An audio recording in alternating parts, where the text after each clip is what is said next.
Hello, my YouTube world. This is Johnny Moe coming to you today with a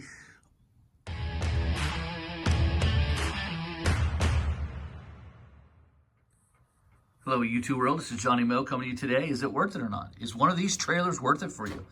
And only you can answer it. I'm going to give you some negatives and some positives on what I feel for this trailer. Open versus enclosed.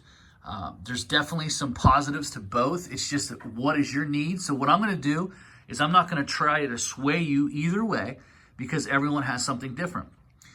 You ask, well, why did you buy this? I bought this because my open trailer, about every couple years or so, I'd be missing a weed whacker. Someone would walk up and just take the weed whacker off the trailer.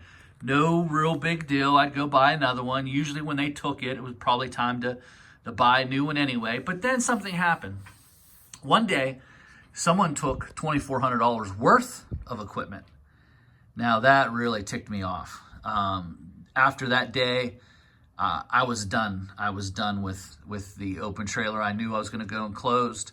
The security factor was my number one thing, and there was a few others that made that choice, but my number one thing was it was the security factor. I got tired of coming home every single night and unloading and loading and unloading and loading.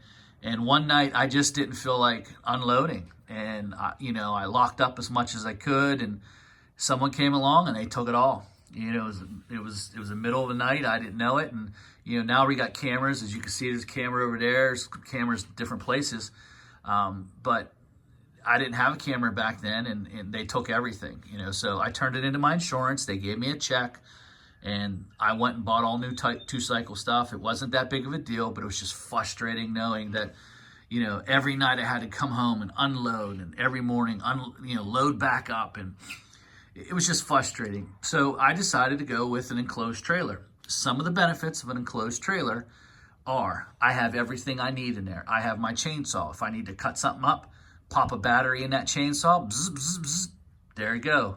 Can do that. If I need to prune some hedges, I pop a battery in my hedge trimmer, you go up. You have the weed whackers, you have the blowers, everything you need in there. You have the gas, you have the mowers, you have the fertilizing buggy, you have the fertilizer. It's just, to me, that's the benefit of rolling out and having everything I need to do a job. I don't have to load anything. So today I decided I'm going to prune some shrubs. I don't have to make a special trip and say, okay, we need to load the pruning gear up. All the rakes and all the stuff's in there. Everything I need is in there. And so that became, that's the thing I noticed the most, is that the efficiency of it.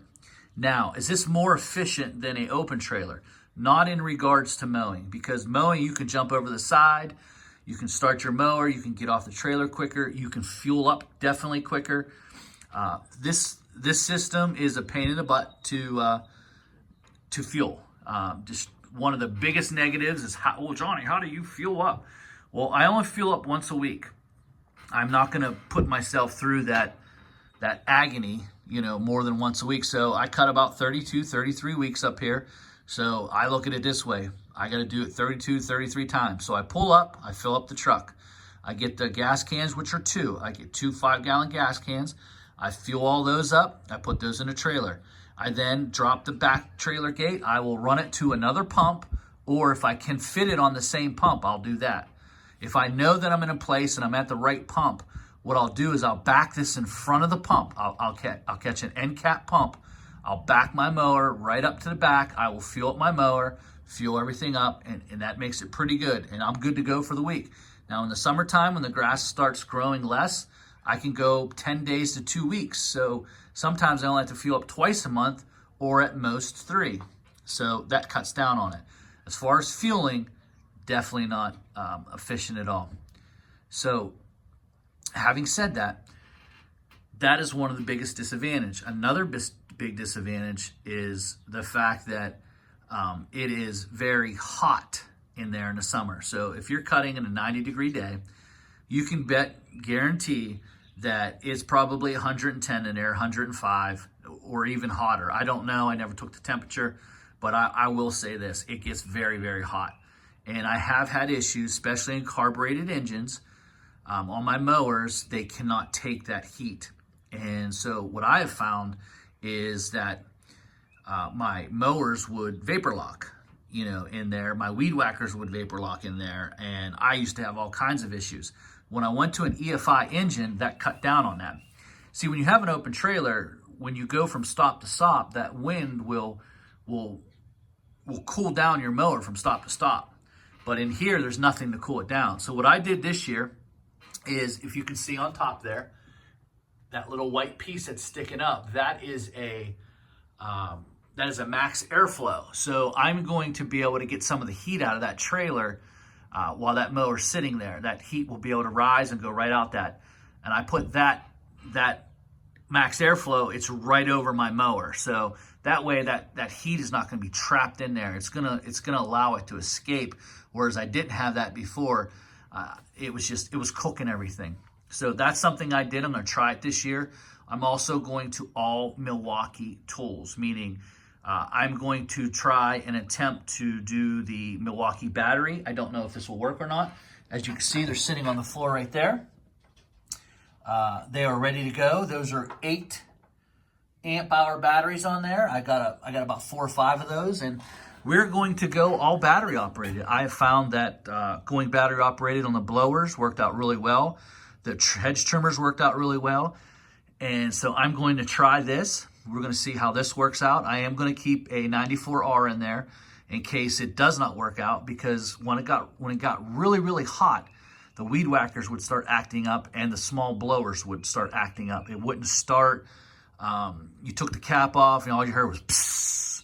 So you knew it was vapor locked. And so I had a lot of issues with that.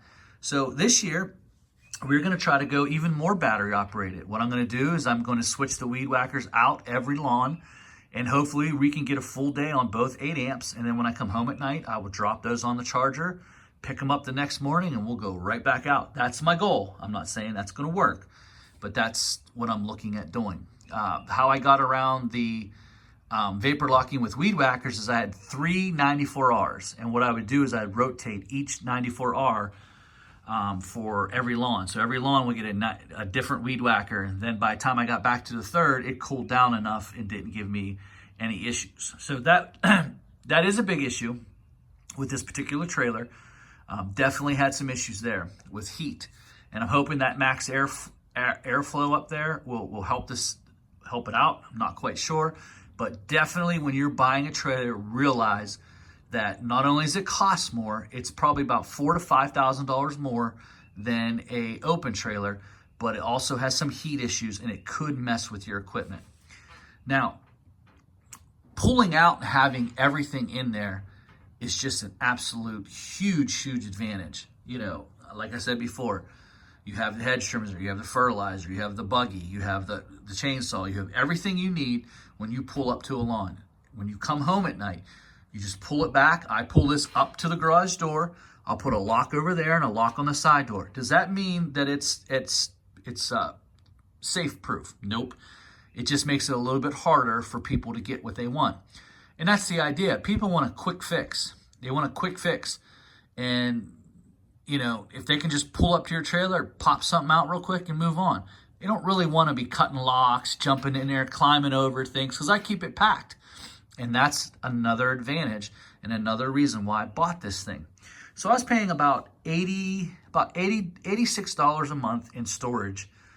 Storage place pretty close to my house. I would keep all the off-season things, the things I didn't need up there. And then I would switch them out. I'd put the mowers up there in the winter, and I'd put the plows up there in the summer. And so what happened was, when I decided to go this way, this is a moving garage. So now I have mowers in there. I store them in there in the wintertime. I store all my stuff that I don't need. That way that my garage is opened up for winter stuff. And right now, it'll be my mowers. My mowers will go in there. That opens up my garage. So I have room to work on things. And it's a moving garage. And I think I paid $7,000 for this trailer. And for me, that's just, $7,000, 80 times 12 is what? Or 90, I was paying 86. Let's say 90. 90 times 12 is 0, 18, 9, 10. You're looking at $1,000 a year. So in 7 years, this pays for itself. just about pays for itself. And I think I've had this for quite a while now. So, a disadvantage is, it's an advantage, but a disadvantage is lettering it. Lettering it costs a lot of money up front, but it is a moving billboard. It is great to have this, and it frees your truck up. So if you do this, you don't have to have your truck lettered. There's no sense lettering your truck because you're moving. This is generally, towed on my truck almost exclusively unless I'm picking up fertilizer or I need my truck for something. But this is exclusively just about always on my truck as soon as winter's over. So those are the advantages and the disadvantages. Like I said, the advantages of having everything there. It's a moving garage. It's great for marketing. It's definitely not as efficient as an open trailer. It's definitely not. But I do like being able to come home, pulling it back to the garage, just lock it up, walk away, and be done with it. I hated loading and unloading 3 weed whackers, 2 blowers, all the mowers. You get home after a long day where it's just the last thing you want to do.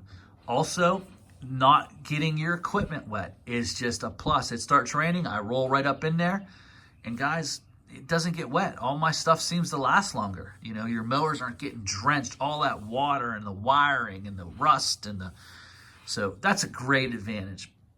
But if you're looking for pure efficiency, especially with crews, this isn't going to do it for you. I mean, because you got to drop this trailer and then you got to walk around, open up that door. So there's an extra step right there. You're opening up 2 doors as opposed to just dropping a trailer, dropping the trailer gate, jumping on a mower, and everyone's going. So you're doing some extra steps there. So that's going to add up. If you're looking for efficiency, this isn't it.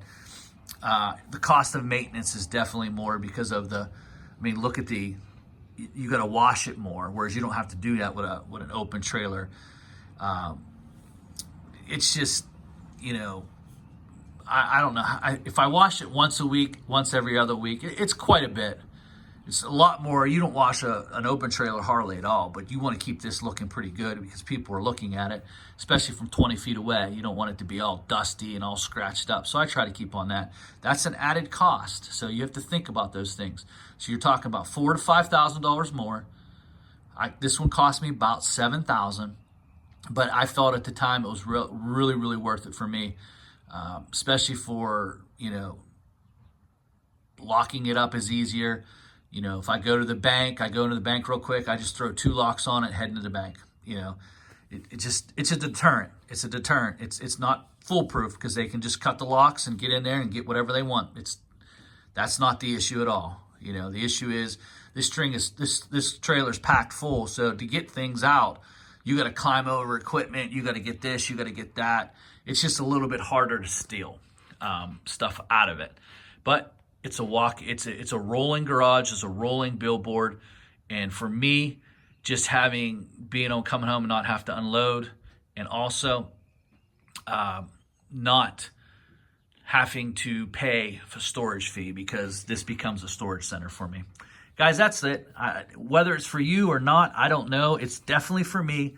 The biggest issues I've had is like I said, is the heat factor, and I'm hoping that will help out a little bit. That little piece that we put up there, the little max airflow, I hope that helps out a little bit. But the heat has definitely been my biggest turnoff, and also washing this thing all the time, because when you're going full swing, you just don't want to sit here all day long and wash it.